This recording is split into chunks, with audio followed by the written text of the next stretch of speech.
بسم الله الرحمن الرحيم. وعن مالك بن الحويرث رضي الله تعالى عنه قال لنا النبي صلى الله عليه وسلم: إذا حضرت الصلاة فليؤذن لكم أحدكم. الحديث. بابه بیان د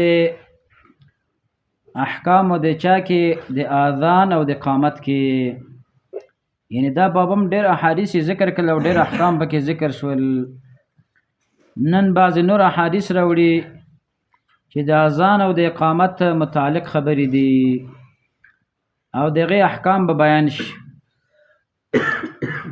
حدیث د مالک بن الحویرث راوړي، قال فرمای وقال لنا النبي صلی الله علیه وسلم، مکتو فرمایل نبی علیہ السلام: اذا حضرت الصلاة، کله چې حاضر شي المنځ، یعنی وقت المانځه حاضر شي، نو فلیؤذن لکم احدکم، اذان د وکړي ستاسو د پاره، احدکم یو تن ستاسو نه. د حدیث اساس مجمل دی، لاند الفاظ راخستلی دي، لیکن حدیث وګد دی. د وګد حدیث نه د اذان متعلق هغه مسله یا د اذان متعلق الفاظ راخستی دلته ذکر کړي د مصنف چا چې د کتاب لیکلی دی. وګد حدیث دی. یو پدراغی پاغي کې د مالک بن حویرث دا یو دوه ځوانانو بیا دوی د نبی علیه الصلاة والسلام نه احکام زده کړله. یو څو شپې د نبی علیه الصلاة والسلام سره تیرې کړلې په مدینه منوره کې. بیا بیرته دوی روان شول تلل خپل کلي او علاقې ته. نو نبی علیه الصلاة والسلام دوی ته دا خبره وفرمایله، کله چې مثلا وخت المانځه حاضر شي نو تاسو نه د یو کس څه وکړي، اذان دې وکړي. نو د حدیث نه مسله دا راوتله چې مؤذن باید اذان وکړي، یعنی یو کس مؤذن مقرر شي هغه د اذان کوي. فلیؤذن لکم احدکم نه، ښه مؤذن به څوک وي؟ د دې لپاره مخکې بعض صفات ذکر شول. هغه دا دي چې مؤذن به هغه انسان وي چې د هغې اواز ښایسته وي. دارنګه مؤذن به هغه انسان وي چې د هغې اواز اوچت وي. لکه هر کله چې عبدالله بن زید بن عبد ربه اذان په خوب کې ولیدلو، نو بیا رسول الله صلی الله علیه وسلم دته وویل چې القه الی بلال، دغه الفاظ چې تا په خوب کې لیدلي دا بلال ته ووایه، ځکه فانه اندى منک صوتا، بلال چې دی دا ډېر اوچت آواز والا دی ستانه. د دې نه معلومه شوله چې اذان به هغه څوک کوي چې هغه څه وي آواز یې اوچت وي، لکه زموږ د بلال. زموږ بلال هم دغسې دی ماشاءالله، آواز یې اوچت دی. نو د هغې بلال هم آواز اوچت و، نو د دې بلال هم آواز اوچت. نو دا مسله شوله. دارنګه دغسې مؤذن به نیسي چې هغه په اذان باندې مزدوري نه اخلي. نو دا مسله ثابته شوله. بیا دلته بله مسله دا ده چې مؤذن به جدا وي او امام به جدا وي. فلیؤذن لکم احدکم، مطلب دا چې یو کس تاسو نه مؤذن شي، بل به ورته امام شي. بله مسله دا ثابته شوله چې اذان چې دی دا د لمانځه دپاره څه دی، دا د واجباتو نه دی. دا مسله هم ده. بله مسله دا ثابته شوله اذا حضرت الصلاة،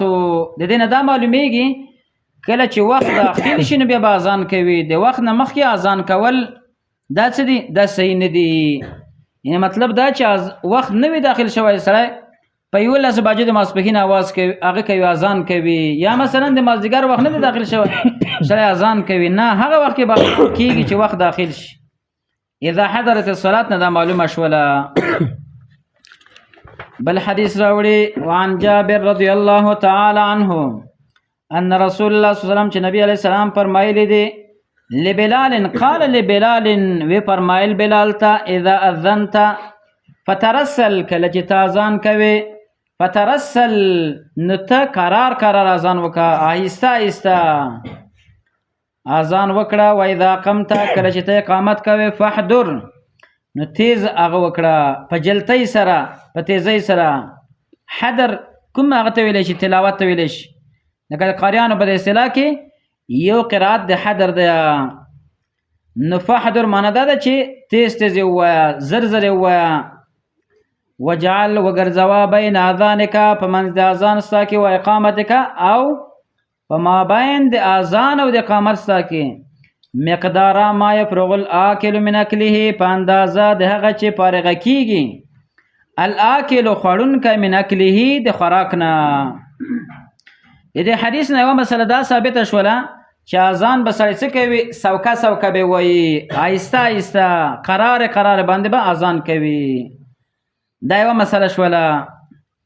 بله مسله دا ثابته شوله چې اقامت به زر زر کوي الله اکبر الله اکبر اشهد ان لا اله الا الله اشهد ان محمد رسول الله حي على الصلاه حي الفلاح حکمت څه دی حکمت دا دی چې اذان د پاره د اعلام د چا د غایبینو دی اعلان د چا د پاره دی د غایب خلکو د پاره دی چې کوم کسان غایب وي نو د غیر پاره قرار قرار یعنی آهسته آهسته اذان کول پکار وي چې وخت نیسی چې هغه راشي راورسیږي او هر چې اقامت دی د اعلام دی د اعلان دی د چا د پاره د حاضرینو خلکو د پاره دی او حاضر خلکو د پاره باید زلزل وي چې هغه سم حاضر دی چې راپورته شي او ودرېږي لمانځه ته د حکمت شولو بله مسله د دې نه دا ثابته شوله چې د اذان او د اقامت ترمنځ باید څه وي یعنې فاصله وي وخت ورکړی شي داسې نه وي لکه څنګه چې به د بعضو مساجدو کې کېږي چې څنګه د ماښام اذان وشي او دستي بس اقامت هم څه کېږي دا د سنت خلاف عمل دی په د نورو لمنځونو کې په د نورو اوقاتو کې وخت ورکول کېږي نیم ساعت 15 شل دقیقې وخت ورکول کېږي لیکن د ماښام په لمانځه کې وخت نه ورکولیږي څنګه اذان همغسې متصل پسې اقامت وشي نو دا د سنت خلاف دی د دې وجې نه نبي علیه السلام طریقه به دا وه د ماښام په لمانځه کې چې اذان به وشولو نو نبي علیه السلام به صحابه ته دا خبره کوله چې تاسو نه یو لمونځ وکړئ خو د چا چې خوښه وي په دې کې بیا مسله دا ده چې نبي اسلام پخپله د ماښام نه مخکې سنت نه دي کړي خو لیکن امت ته دا خبره کړې چې تاسو د ماښام د لمانځه نه مخکې سنت وکړئ نوافل وکړئ 2 رکعته نو دا مسله ثابته شوله چې منځ د اذان او د اقامت کې باید څه وي باید وخت ورکړی شي ښه دا وخت بله مسله دا ده چې دا وخت باید څومره وخت وي دومره وي لکه مثلا نیمه ګنټه نیم ساعت نه ما یفرغ الاکل من اکله دومره اندازه چې یو خوړونکی د خوراک نه فارغه کېږي خو لیکن کوم خوړونکی داس خوړونکی نه لکه د دې زمانې خلک نیم ساعت کې والا کې ماړه شي که نه په نیمه ګنټه کې نه مړېږي دومره خوراک کوي اوس دا هغه صحابه وخت کوي صحابه خو باسې یو 2 خرماوې وې او دارنګه یو ګیلاس اوبه به چېرته ورسره وڅښلې یعنې دا تقریبا ډېر چې وخت ونیسي 15 دقیقې دومره اندازه باید وخت ورکړی شي نو دومره وخت ورکول پکار دی بل حدیث کې داسې راځي چې مثلا تاسو وګرځوئ اجعل بین اذان و اقامتک الصلاة او کما قال علیه الصلاة والسلام وی دومره وخت وګرځوه مابین د اذان او د اقامت کې چې سړی 2 رکعت لمونځ کوي 2 رکعت لمونځ به په 2 دقیقو کې وکړی شي تقریبا 15 دقیقو کې کېدلی شي یعنې لږ وخت ورکول پکار دی نو دا مسله ثابته شوله بل روایت راوړي عن ابي هريره رضي الله تعالى عنه النبي صلى الله عليه وسلم قال لا يؤذن الا متوضئ اذان نه کوي څوک الا متوضئ مگر څوک او داس کوون کوي مطلب دا دی چې د چا او داس وی هغه اذان کوي لیکن دا حدیث ضعیف دی مثلا نه ثابتېږي دا افضل دا چې اذان د الله رب العالمین عبارت دی د الله رب العالمین د نامه الله اکبر الله اکبر نو ذکر دی نو ذکر په اوداسه باندې جوړ شي دا بهتره دی خو لیکن دا به څوک شرط نه ګڼي چې خامخا به اوداس لري بیا به اذان کوي لکه داسې بعض وخت مخکې دلته به مسجد خو ډېر خوار اوس الحمدلله آباد شو یو کس به راغی ما ورته اذان وکوي ته ما اوداس نشته یاره اوداس وکړم هلکه اوداس به وروسته وکړې وخت د هغه دی د لمانځه دی او بل اذان وکړه بیا به وروسته اوداس وکړې مطلب دا دی چې اذان بغیر د اوداسه نه هم کېدلی شي شان د لمانځه نه دی او نه دغه طهارت او اودس ورته شرط دی بلکې هسې استحباب دی چې اذان به چا سره وکړی شي په اوداسه سره وکړی شي نو دا مسله ثابته شوله بل مسله راوړي بل حدیث راوړي چې دا مسله پکې د چا ده د اقامت مسله ده. وله عن زياد بن الحارث رضي الله تعالى عنه قال قال رسول الله فرمایلی رسول الله صلی الله علیه وسلم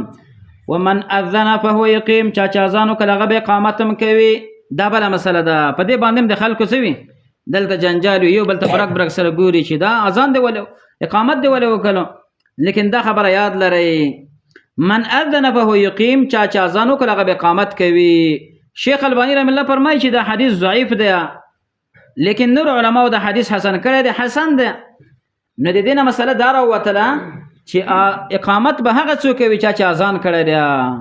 اقامت به هغه څوک کوي چې اذان کړی دی، لیکن دا واجب نه ده او ضروري نه ده. لکه ورسته بل روایت هم پسې راوړي ولی ابي داود من حديث عبد الله بن زيد رضي الله تعالى عنهما انه قال انا رايته يعني الاذان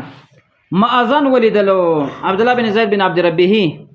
وانا كنت اريده او ما اراده لرله چې زه څه وکړم دا اذان وکړم، لیکن نبی رسول الله فرمایل قال فاقم انت اقامت وکړه. دا حدیث هم ضعیف دی. یعنی د دې حدیث نه معلومه شوله چې اذان چې چا وکړ اقامت بغانه کې اقامت به بل کس وکړي. ا دې مخکې حدیث نه ثابت شوله چې اذان چا وکړ هغه اقامت کوي. دواړه حدیثونه یو بل سره معارض او ټکراو دي، لیکن تطبیق دا دی چې دواړه حدیثونه ضعیف دي. مسله دا راوتله چې بده کې سره جنجال نه کوي، یعنی دواړه کارونه جایز دي. یعنی که چا اذان وکړو افضل دا ده چې هغه اقامت هم وکړي، لیکن بل چا وکړلو اقامت بل چا وکړلو ملکان خو ډیر دي کنه، یو ملک وکړلو نه بل به نور څه جنجال نه کوي چې ملک صاحب ته ولې د اذان وکړ اقامت دی ولې وکړو اذان ما کړی دی، لیکن بده کې لږ احتیاط پکار دی. یعنی دا جنجال مسله نه ده، مسله پراخه ده. چا اذان وکړو اقامت کول دغه لپاره افضل دي. که چا مثلا امغه مؤذن اذان وکړلو لیکن اقامت بل چا وکړلو نو په دې کې به جنجال نه وي. الله رب العالمین دې موږ ته توفیق د عمل را نصیب وګرځي. وبالله توفیق.